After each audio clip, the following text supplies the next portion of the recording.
శ్రోతలకు నమస్కారం. ఇప్పుడు నేను చదివి వినిపించబోయే చందమామ కథ పేరు బయటపడని నేరం. రచయిత శ్రీ ఏ గంగాధర్ గారు. ఈ కథ కనుక మీకు నచ్చినట్లయితే కొత్తగా నా ఛానల్ చూస్తున్నవారు సబ్స్క్రైబ్ చేసి, లైక్ చేసి, షేర్ చేయండి. బెల్ బటన్ ప్రెస్ చేసినట్లయితే నేను కొత్త వీడియోలు అప్లోడ్ చేసినప్పుడు మీకు నోటిఫికేషన్ వస్తుంది. అలాగే మీ అభిప్రాయాన్ని తప్పకుండా తెలియచేయండి. ఇంకా కథలోకి వెళ్దాం. మాహిష్మతిపురానికి మహీధవుడు రాజు. అతని భార్య సౌరభ. భార్య అంటే రాజుకు ఎంతో అభిమానం. ఆమె మనసు ఏమాత్రం నొచ్చుకున్నా అతను అమితంగా బాధపడేవాడు. అందుచేత అతను ఆమె మనసు కష్టపెట్టే పనులు జరగకుండా చాలా జాగ్రత్త పడేవాడు. ఒకవేళ ఏ కారణం చేతనన్నా తన మనసుకు బాధ కలిగినా సౌరభ ఆ విషయాన్ని తన భర్తకు తెలియనిచ్చేది కాదు. మాహిష్మతి నగరానికి సమీపంలోనే అశ్వముఖం అనే చిన్న కొండ ఉన్నది. ఆ కొండ మీది ప్రకృతి దృశ్యాలు ఎంతో సుందరంగానూ ఆనందదాయకంగానూ ఉండేవి. అందుచేత రాజు తరచూ అక్కడికి వ్యాహ్యాళ్ళు వెళ్ళేవాడు.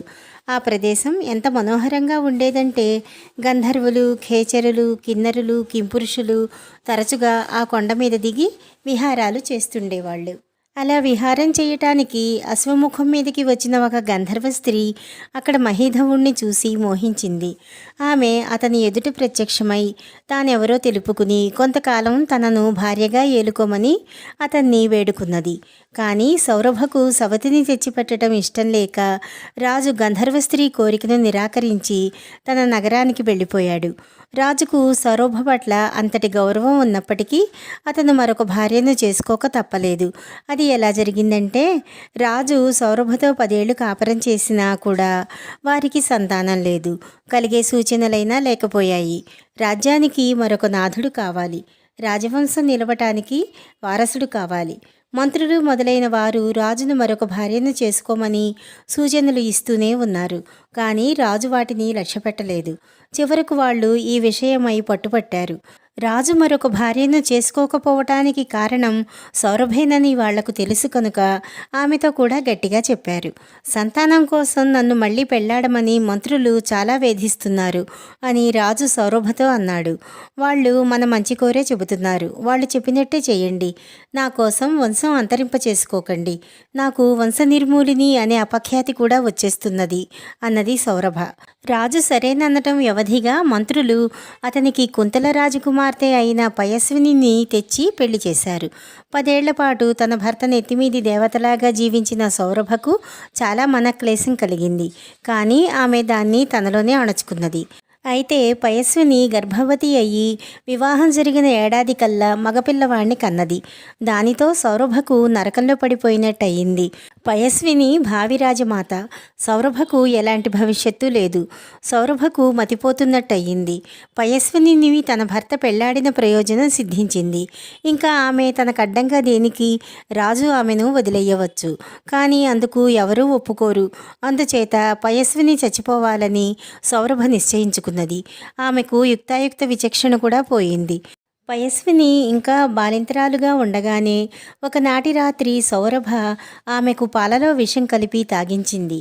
పయస్విని ఆ పాలు తాగి మరణించింది.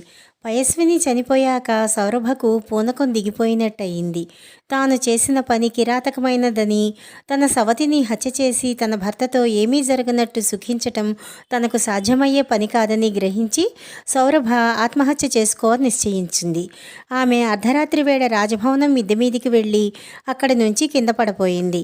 కానీ ఎవరో ఆమెను వెనక నుంచి పట్టుకుని ఆపారు. సౌరభ కంగారు పడి వెనక్కి తిరిగి చూస్తే పయస్విని దయ్యమై వచ్చిందనుకుని సౌరభ భయంతో కొయ్యబారిపోయింది.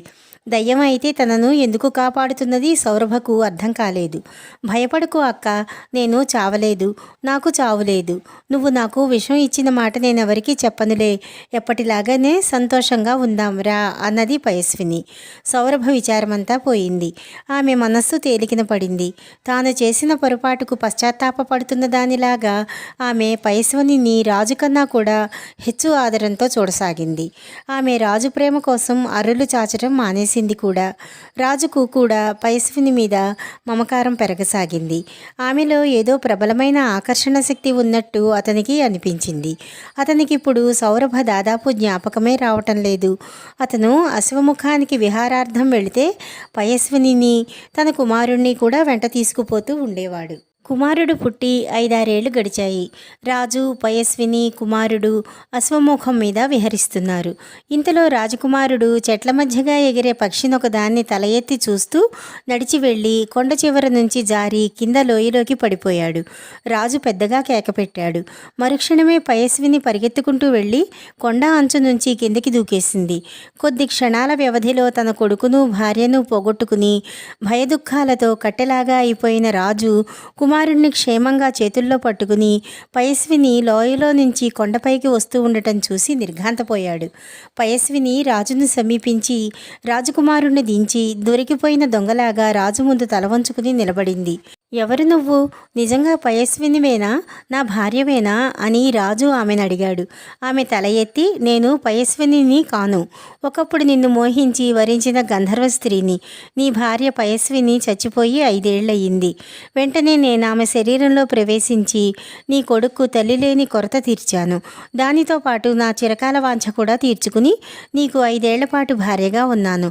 నీ పెద్ద భార్య యోగినిలాగా జీవిస్తున్నది. వెళ్ళి ఆమెతో సుఖంగా ఉండు అన్నది. మరుక్షణం పయస్విని పడిపోయింది. ఆమెలో జీవం లేదు.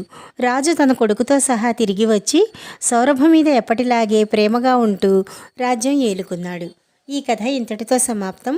మళ్ళీ మరొక కొత్త కథతోటి కలుసుకుందాము. నమస్కారం.